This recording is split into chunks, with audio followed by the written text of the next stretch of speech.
दोस्तों आजकल हर कोई म्यूचुअल फंड में इन्वेस्टमेंट तो करता ही है, परंतु जब मार्केट डाउन होता है उस समय आदमी को सबसे पहले ये डाउट आता है कि उसका फंड क्योंकि डाउन हो रहा है, इसका मतलब है कि उसका जो फंड का सिलेक्शन था वो सही नहीं था। और अगर ऐसे केस में अगर किसी फ्रेंड का फंड उतना डाउन नहीं हो रहा है तो फिर तो ये जो डाउट था वो एक कंफर्मेशन में बदल जाता है और बस फिर क्या था, हम अपने फंड को चेंज करने का मन बनाने लगते हैं।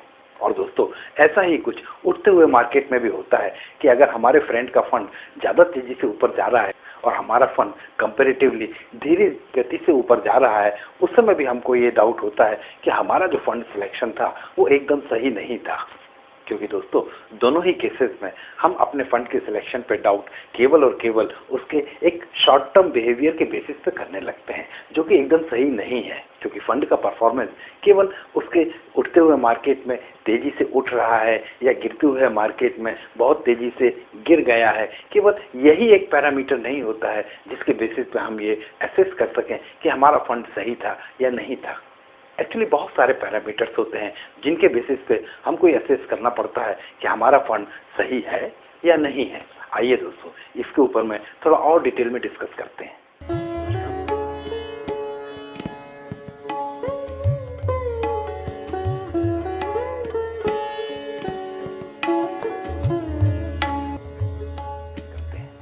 नमस्कार दोस्तों, मैं हूं आपका दोस्त मनीष वर्मा।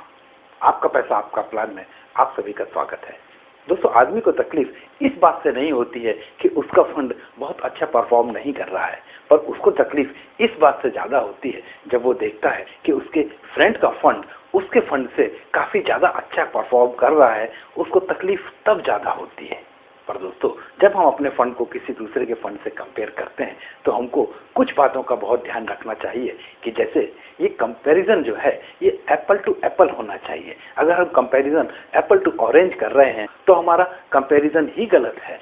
तो दोस्तों जब भी हम कंपेयर करते हैं सबसे पहले हमको ये एंश्योर करना चाहिए कि कम से कम जिस भी फंड से हम कंपेयर कर रहे हैं उसकी कैटेगरी सेम हो। जैसे अगर हम mid cap to mid cap compare करें या large cap to large cap compare करें तभी हमारे कंपैरिजन का कोई मतलब निकलता है।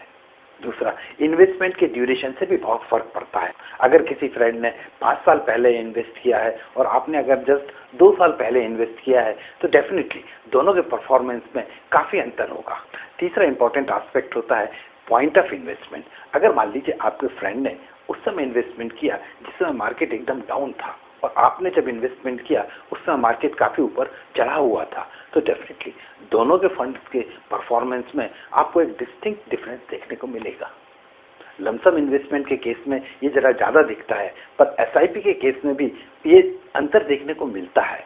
क्योंकि आपकी एसआईपी जितने ज्यादा समय डाउन मार्केट में एक्सपोज रहेगी, आपकी एसआईपी उतने ही ज्यादा यूनिट्स खरीदेगी और इसलिए आपके फंड का परफॉर्मेंस उतना ही अच्छा दिखने वाला है। और अगर लमसम इन्वेस्टमेंट आपने डाउन मार्केट में किया है तब फिर तो बहुत ही ज्यादा अंतर देखने को मिलता है। इसके अलावा एसआईपी के केसेस में भी जिस समय मार्केट डाउन होता है काफी लोग उस समय लो कॉस्ट में काफी लमसम इन्वेस्टमेंट करते रहते हैं और इन कारणों से भी उसका जो टोटल एसआईपी का परफॉर्मेंस है वो काफी इंप्रूव्ड दिखता है। इसलिए दोस्तों जब तक सारी चीजें एक सी नहीं है आपका फंड का कंपैरिजन एकदम सही नहीं हो सकता है। इसलिए ये एप्पल टू एप्पल कंपैरिजन ना होकर एप्पल टू ऑरेंज कंपैरिजन हो जाता है। दूसरा एक और अंतर होता है कि आपने फंड जब चूज किया था उस समय आपने किस बेसिस पे फंड चूज किया था। काफी फंड्स ऐसे होते हैं जिसमें लोग इस तरह का फंड लेते हैं जो उठते हुए मार्केट में बहुत तेजी से उठता है पर गिरते हुए मार्केट में उतनी ही तेजी से गिरता है, यानी कि जिसका स्टैंडर्ड डेविएशन बहुत ज्यादा होता है। अब अगर मान लीजिए आपने जो फंड लिया है उसका स्टैंडर्ड डेविएशन उतना ज्यादा नहीं है तो डेफिनेटली जिस समय मार्केट गिरेगा वो उतना नहीं गिरेगा और जब मार्केट उठेगा तब भी वो उतना नहीं उठेगा। तो अब अगर आपने फंड ही दूसरे तरह का चूज किया है तो डेफिनेटली आपका परफॉर्मेंस और आपके फ्रेंड के फंड का परफॉर्मेंस अलग होना ही है।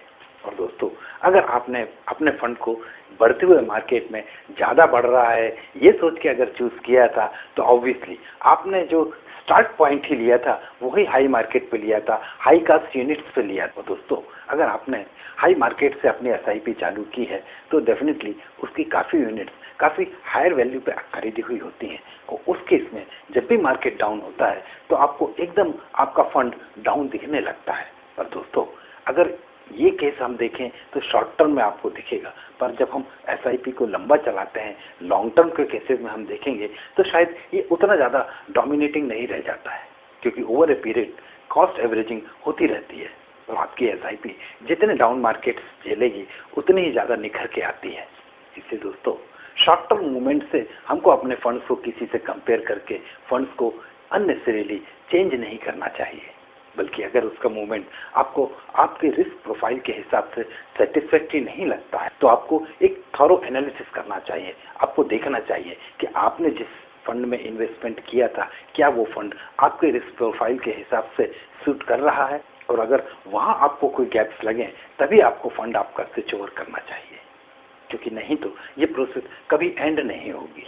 तो दोस्तों, इसलिए बोलते हैं कि फंड सिलेक्शन बहुत क्रिटिकल होता है, इसलिए फंड सिलेक्शन को लाइटली नहीं लेना चाहिए। तो दोस्तों, आज के लिए बस इतना ही।